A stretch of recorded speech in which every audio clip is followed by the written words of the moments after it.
keeps his legs churning and gets outside for a 6-7 yard gain. Robbins, a transfer from Division II powerhouse Northwest Missouri State. Barr looks back corner of the end zone. Did he stay in bounds? No. Ruled that he did not make the catch in bounds. That was Slager that was the intended target. Boy, Robert Williams struggled to find the ball here. He looks right, makes it a one-on-one reception. Yeah, he's trying to keep that foot in, but the rest of his body's laying in the white. So third down, call it 7. Line to gain is just shy of the 3-yard line. Trips to the near side. Robbins in the flat the opposite direction. Barr just biding his time, waiting. Throwing for the back of the end zone for Jorgensen. Did he hang on to it? Waiting for a signal. He's got it. Touchdown. Touchdown for Truman. Jordan Jorgensen with the grab. Now there is a flag, however, on the play. A flag comes in on the away from the play. Let's see exactly whether this was at the end of the play, during the play. Truman's huddle is moving back as if the play is not going to stand. You wonder if somebody maybe was downfield that got covered up. Down, well, because of the quarterback scramble. Right. And they now you can see the eligible man downfield. You got it. Well, because they're trying to run a screen. Look at 74. They're running the initial design was the screens on both sides, and that I could see the running back go out to the left. So they're trying to run a tunnel screen to the right.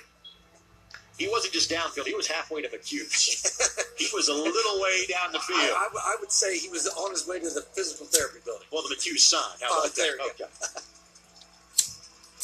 So third down, wipe away the touchdown for Truman. Great job by Barr, though, to keep buying time. Looking for the screen. Here comes pressure. Barr still looking.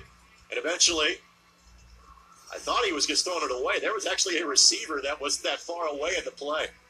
But again, they're trying to run a screen, and he's scrambling and throwing the ball past the line of scrimmage. If it's complete, he's probably going to get alignment downfield again. Watch 59, the left tackle. You can see him go out there, and now as the ball is thrown. Yeah, you got another guy 10 yards out the field. Yeah. By the way, good to see Lucas Rice. He was fresh in the quarterback. He was the player that left with what we thought was a shoulder injury back in the game. Already a 39-yard field goal made by Danny Spencer in this one. This one from 32 yards out.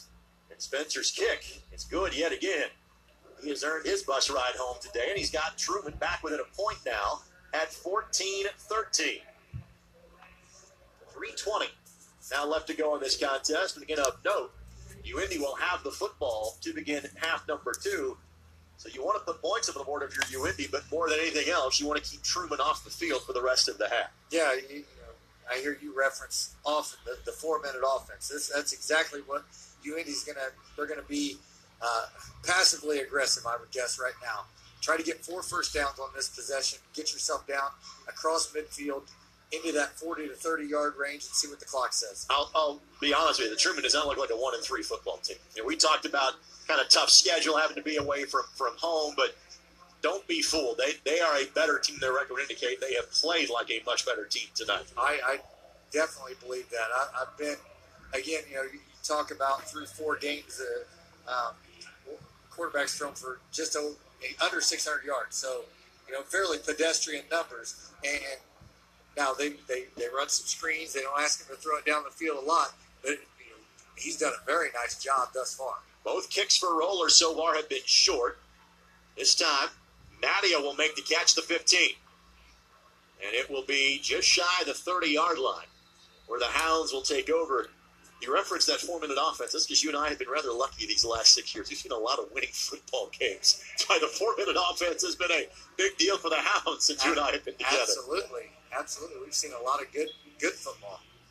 Hounds have lost just 4 times. Thank you there for joining in. Conference play since the Clear. start of 2012. 3 of them came. If I'm last saying it year. right, All I'm not came trying to in crack no major jokes or moments. nothing. But thank you for Lost watching. 1 league game and now 5+ seasons of this league. And that was the season finale to William Jewell a few years ago that kept the Hounds out of the Division II postseason. Make the handoff on the draw. Quick hitter on the screen, or on the seam, I should say, to Ane, and picks up 3, maybe 4. And they've run it now 3 times. They're reading the inside linebacker, but the guy that now is coming down and taking away Ane is the safety. So what we're going to see them do at some point is throw the post up over the top. Absolutely. To the man with the 38-yard average per catch, and Aaron Matteo, the youngster out of Hamilton Southeastern.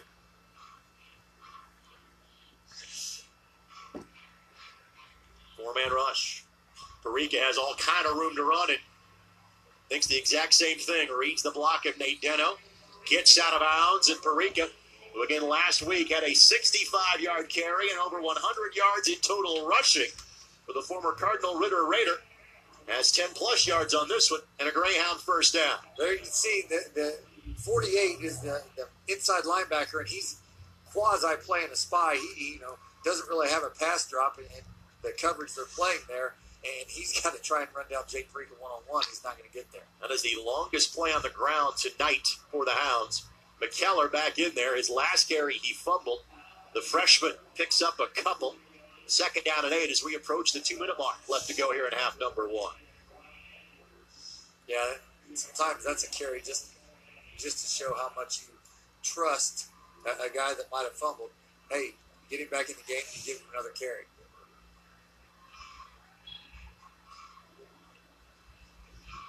Blitz coming. Parika throws. What a catch. That's Willis down the sideline. And one of the things you and I have talked about a little bit on the air, but more so off the air, it's one thing to be an accurate passer. You're throwing 5 and 6-yard outs. Parika is accurate 30 and 35 yards down the field. And it's not a wobbly ball. Watch, it's just a pretty throw. Great release to a spot where one guy can catch it. That's a great throw right there. Great concentration by Garrett Willis. Ball to the 23-yard line now. Parika trying to buy a little time. Now going to try to buy some yardage with the feet. And he will get out of bounds inside the 20-yard line. And again, when he came here, he was a good athlete, but frankly, you didn't think about him as a running threat, and that has become a big part of his game. Oh, and more so than any of the quarterbacks we've seen in recent years. When teams drop into coverage, he takes off, and it's 5-6 yards on average. The Hounds have all 3 timeouts at their disposal. Under 2 minutes to go here in the half. Flag thrown. Parika looking for Matteo. Has it now for the touchdown stand. Well, it's offside. I was going to say, where the flag comes is a neutral zone infraction. Typically, either that or somebody moved. And for Aaron Matteo, yes, that will hurt his average. It was just a 17-yard catch, but you take the touchdown every time you got it. Hounds in front, 20-13. This is a great throw by Jake Parika. Sit in the pocket, let it develop. Now watch this thing over and down. That's just great throw. Fake it, get the linebacker there. You see 33 come up on the run fake. Safety bites as well. Great play by the Greyhound offense. Extra point is up and good by Schickel. For Matteo, his 5th catch of the season, his 2nd touchdown of the season. And so far, with now 5 catches and that 17-yarder, that brings his average to, I'm like doing math live on a broadcast, carry the 1. He's at 33.6 yards per catch. And he's got 5 catches for how many touchdowns? For 2. And 1 that set up the game-winning field goal in the road victory at Wayne State back in week number 2.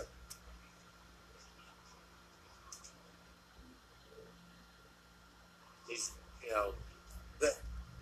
design of that play was really,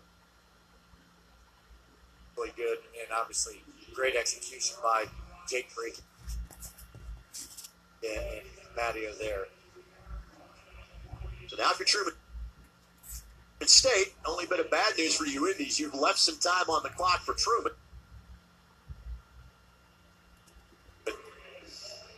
Again, Truman has all 3 timeouts at their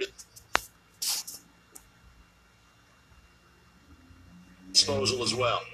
And they have shown the ability to move the ball quickly.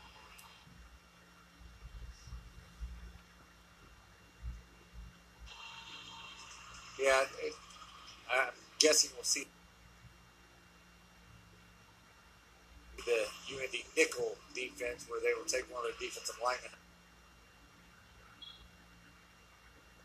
out and play with an extra defensive back. LaFree, the kick. Again, this will be returnable. This is Robbins that will field at the 5-yard line. What a tackle. Got airborne and quickly down to the ground. Tackle for UND made by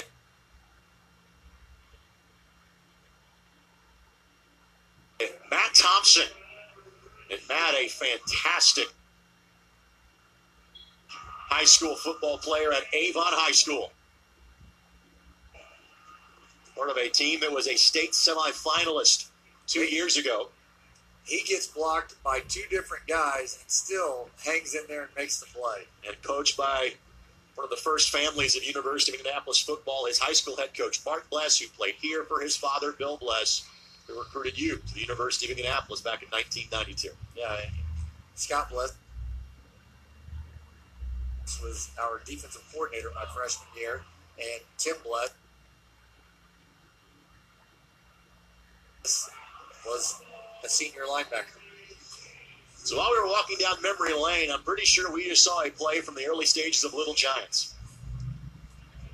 Bit of an issue on the snap.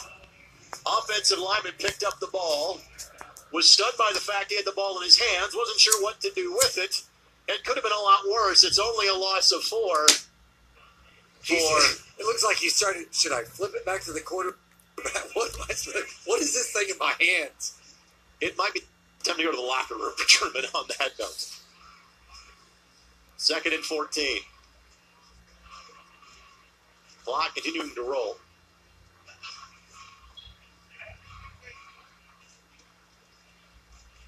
This will be a handoff to Salima. And Salima taken down after a gain of 4. And I think both coaches will be content to take this one to the halftime break. And if you're Truman, you've done a lot of things well. But you were down on the road by 8 to the 10th ranked team in the country. And that team is feeling like they're not sure if they can do much wrong. They didn't play great, and they're up by 8. And they have an 85-yard punt return, to thank for it. But those things happen to good teams. And with that, a very exciting, in both directions, first half of this game comes to its conclusion. Truman had 10 points on their first 2 drives. UND scored in the final 2 minutes of the half, and a punt return touchdown as well has helped push them in front on homecoming. Our score, the University of Indianapolis 21 and Truman State 13. We'll take this quick timeout. We'll come back and begin the Ray Skillman Auto Group halftime show as you're watching University of Indianapolis Greyhound football. The season with a great deal in Ray Skillman Buick GMC trucks. And over 800 new Buicks and GMC trucks. So you can find the